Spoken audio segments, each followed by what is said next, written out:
Hey mama, welcome to Mama Talk Live. I'm Valentina Izarra.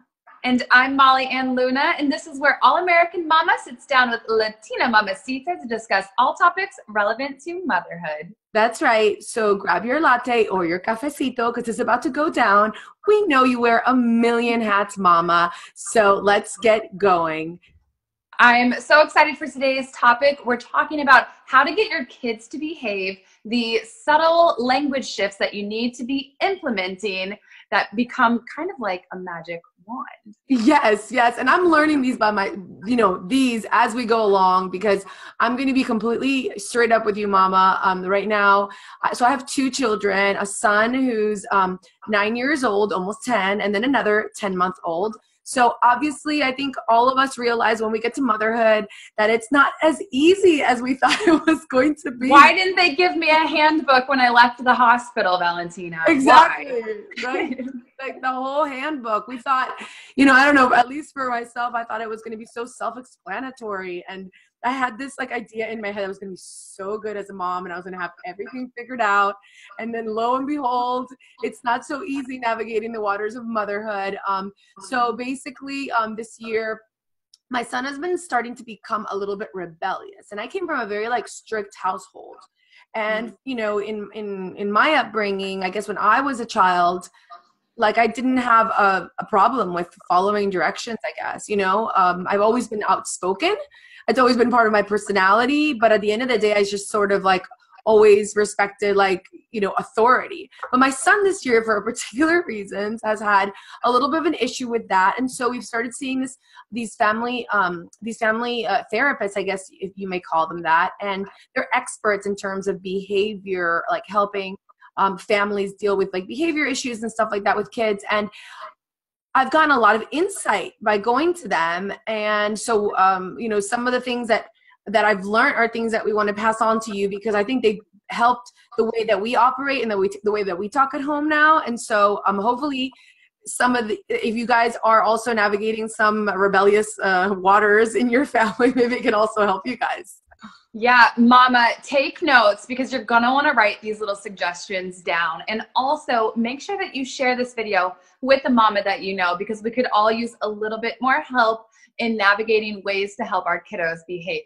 I have to say I'm super excited about this topic because Valentina, you shared with me a couple of these insights and my baby is 1.5 years, and so I'm not quite yet experiencing those things that you do when our kids enter that stage that your son is in, but it's really helped me shift my own idea about how I want to navigate parenting because like you, I had no problem with authority growing up. However, my parents raised me with spankings. And I know for me personally, that's not going to be a part of my parenting plan. So having these little tools in my tool belt to just shift my language is going to be super helpful. So can you kick us off with the first tip, Valentina? Yes. So basically, the whole idea is to sort of have this positive transformation within the language that we operate in the family and the language that we use. So the first thing that they told us to do is to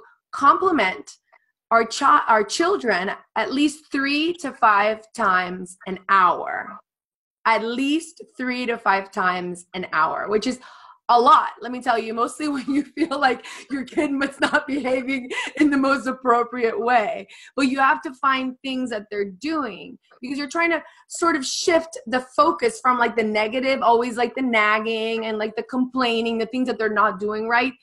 And you want to start to get them to try to get your focus when they're doing good things so that they actually start doing more good things because they're realizing they're getting more attention from the good things than from the bad things. This makes so much sense because it's one of those universal laws of what you focus on expands. So by keying in and doing your best to really focus on the good things that your child is doing, even though, like you said, Valentina, sometimes when they're in that while-in hour, my baby girl gets into sometimes and it's is she doing anything good? Yes. But just honing in and doing your best to add those compliments 3 to 5 times an hour. At least. And this is like the transformation aspect. So right now, and even our therapist says it might seem like so weird at the beginning, and it does feel very strange. And also, like, if you're not focusing on the child, you don't necessarily have to give them a compliment. Let's say that they're doing something that they necessarily shouldn't be, but that it's something small that you can kind of ignore. It's better to shift the focus perhaps to like your husband and tell your husband, like, honey, that was so nice of you to go get milk today because we really needed it, and I feel so appreciated because of the fact that you went and got some milk for us. Or like shift the focus to like complimenting somebody else in the room. So even, but at least so that the kid is listening to like praise, and that, the conversation around, the family is all about the praise rather than about what everybody's doing wrong. Yeah, because when you're focusing on what everybody's doing wrong, then that's just going to perpetuate more of that, right? And I know for me, my baby girl, like I said, she's a year and a half. And sometimes she will just do whatever it takes to get mommy or daddy's attention. Like the other day, I'm sitting here on the couch and I was just in my own world doing my thing on my laptop. She climbs up onto the coffee table that's in front of me and was just not necessarily being bad or misbehaving, but doing, it's not really encouraged to be climbing on top of the furniture, but just like, whatever it took to get my attention. And by you sharing this with me, Valentina, and me choosing to let me stop and praise her for the little things that she's doing, like, oh, baby girl, you're playing so nicely on the floor with your car.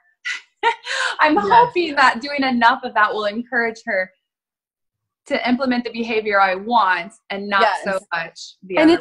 And it's interesting because I think that we don't realize as mothers just how much complaining we do all of the time, and we're like constantly just like I guess focusing on what they're doing wrong. And the therapist sort of like brought us back to realize that a lot of times, so they might be misbehaving in certain ways, but a lot of times they are doing stuff that's good, and they're really trying to let us know that they're doing good things, that they're trying to impress us with good things, but we might not even acknowledge those good things. But every single time they do anything that's remotely bad, those are the first things that we like pick at. So if we start like shifting our focus, like what you said, whatever you focus on is what expands. Then if we start shifting that focus, then a transformation starts to happen, which is really, really, it's really interesting. And it could be altering for the family in like a really, really positive way. Interesting in a positive way. The one thing that, the little caveat that you shared with me that I thought was a powerful takeaway is, give those compliments, but make sure, be mindful that you're not adding something negative to it. So saying, good job, baby girl, but. Yes. I guess you were doing it this way. Because a lot of times we don't realize that, right? That we give a compliment and it's like, oh, I'm so happy that you're not chewing with your mouth full, but I wish you would stop putting your elbow on the table or something like that. Like we have to focus on the positive and then ignore like the negative. So so number 2 is make sure that you're not putting any negative feedback with the positive feedback that you're giving, because it sort of eliminates the good that you're trying to put in there.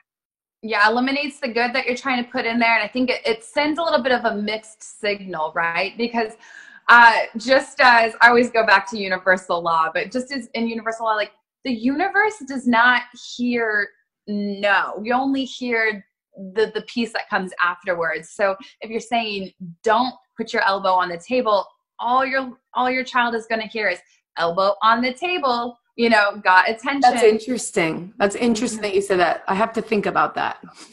Yeah. It's a mind twist, especially when a lot of times, myself included, I just have these habits that I just picked up from the way my parents raised me, or just, common verbiage or common language that our society uses. For example, our third point here is when you do praise and compliment your child, do not get into the habit of praising and complimenting them for their intelligence or for their looks. Yes, which is so hard because I think we all grew up, and mostly for girls, like we were discussing it earlier, like for women, we're so used to, like when we're little girls, we're so used to getting the, you look so cute, oh, that dress is so pretty, like I love the way you did your hair. Like it seems almost, and I know that I've had several conversations with like many women about the fact that, you know, we get so many compliments as women for our looks rather than things that we actually do. And the compliments that we give our children should not be in correlation with how beautiful they look that day or how intelligent they are, because it's something that they're just born with. It's not necessarily something that they work at. So anything that we give compliments to have to be literally things that their action. Like, I love, you know, I love the way you helped me with your brother. I love the way you're helping. I love how nice you're being with your brother. Or, you know, I love how you're helping me put the table together. Like everything with regards to what they're doing and not necessarily what they're born with. Because, you know, you can't help the fact that sometimes kids are born really cute, but that you don't want them to just keep on wanting praise throughout their lives for the way that they look. Mm-hmm. No, you don't want them to just continue to be praised for the way that they look or how smart they are, which I have to say, as a mother of an adorable and an extremely cute 1.5-year-old, if I do say myself, it is so challenging. And so challenging. A girlfriend of mine was recently telling me about a study they did. They had 2 children, one a boy, one a little girl, and they were both playing Legos in separate rooms. And then they brought in strangers. It was like a social experiment they were doing. And most of the people who walked into the space where the boy was playing with with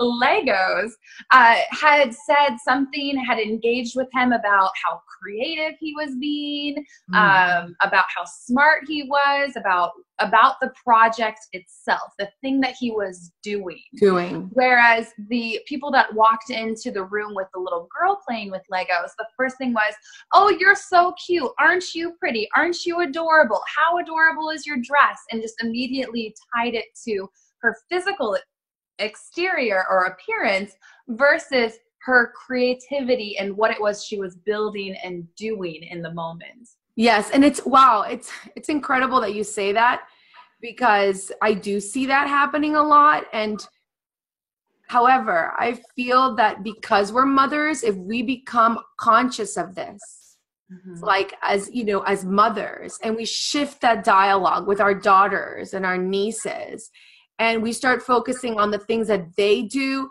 perhaps the next generation of women won't be so keen on just wanting to get all of their attention from their looks, because they'll actually feel proud when they do things that matter, you know, because we don't want our self-esteems to be attached merely by how we look or how we dress, or, you know, how youthful we stay looking.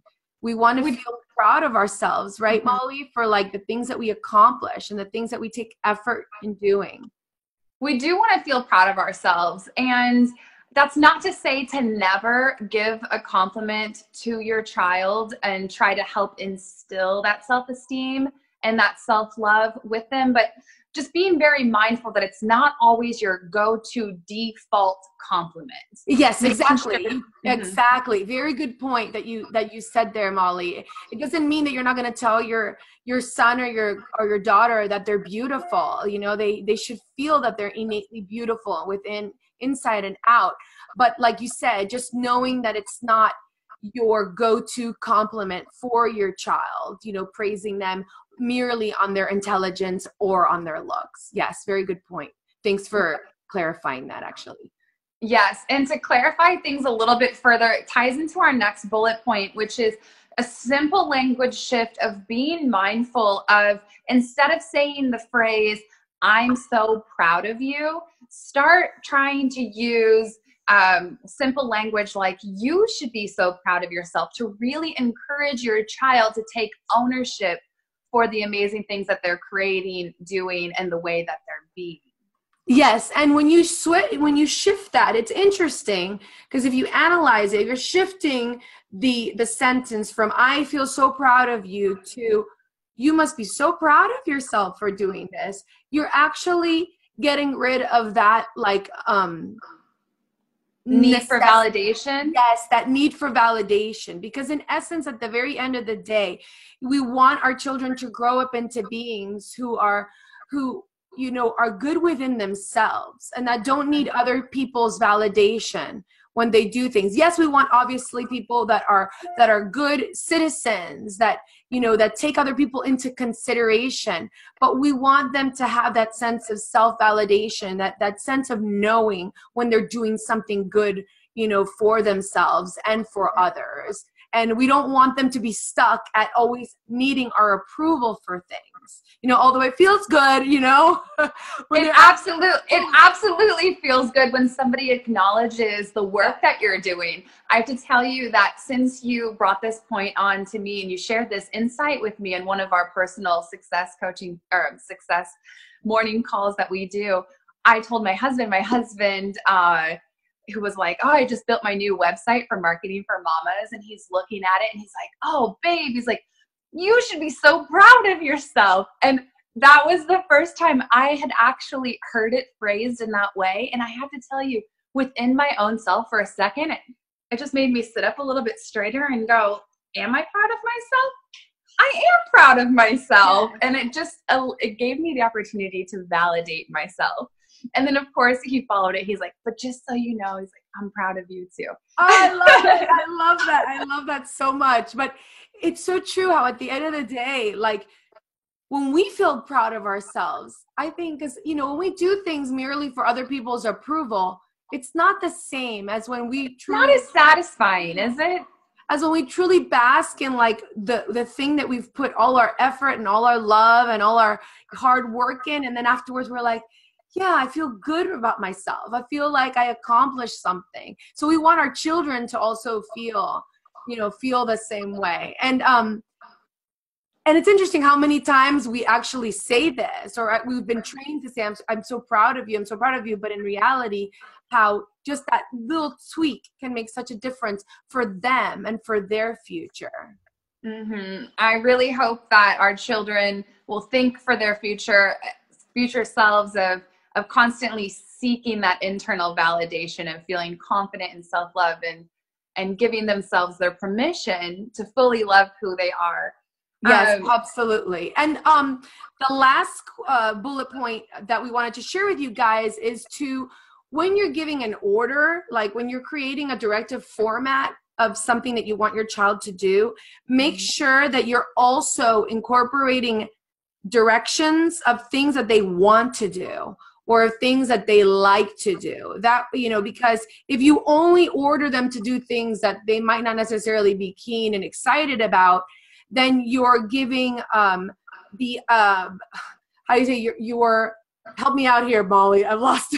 Well, yeah, I was going to ask a clarifying question, actually. So what you're saying is, like, when you're telling your kid to do something like pick up your toys, make your bed, go brush your teeth, make sure you're not always just being the authoritative, do it because I said so type of parent, yes, but choosing to incorporate directives that get them excited, yes, to do something because out of just the joy of it. Yes, so they don't associate. That's what I was trying to say. Oh, so okay, great. Yeah, so they don't associate direction with something like, every time I get a direction, it's something that I hate doing. Like, I don't want to take a shower right now, or I don't want to clean up my toys. Like, so if we do something that's a direction, but it's something that they get excited about, then we shift the association of an order into something that could also be something positive. So for example, the therapist told us, once in a while, change that into something that they are really excited about doing. Like, you tell your daughter or your son, oh, go get that ice cream and let's eat that chocolate ice cream, or something yes, that they're excited to do. So that they know, or like grab your jacket because we're going to go and, say something that they're excited to do, because then they associate a direction or an order with also things that are positive and not just with things that they really don't want to do. That's powerful. And I'm having these little examples pop off in my own mind. My babe's a year and a half, and she's just at that stage where she wants to help, even though she's not always that helpful, but her intention is pure. So I'll give her little demands, like we'll get done changing her diaper and I'll say, you know, please go throw this in the diaper pail for mommy. And then she'll go do it. But I do try to mix it up and say, you know, like, go grab your shoes so we can go to the park and play with our friends, and making sure that the directives I'm giving aren't always task oriented, but are also really fun, and they get excited about helping. The other day I told her, I said, okay, we're going to go, we were going to go to the zoo. And I was like, can you get mommy a pair of pants and a pair of a shirt to put on the baby? And so she went and picked out her own outfit, and she got really excited about it.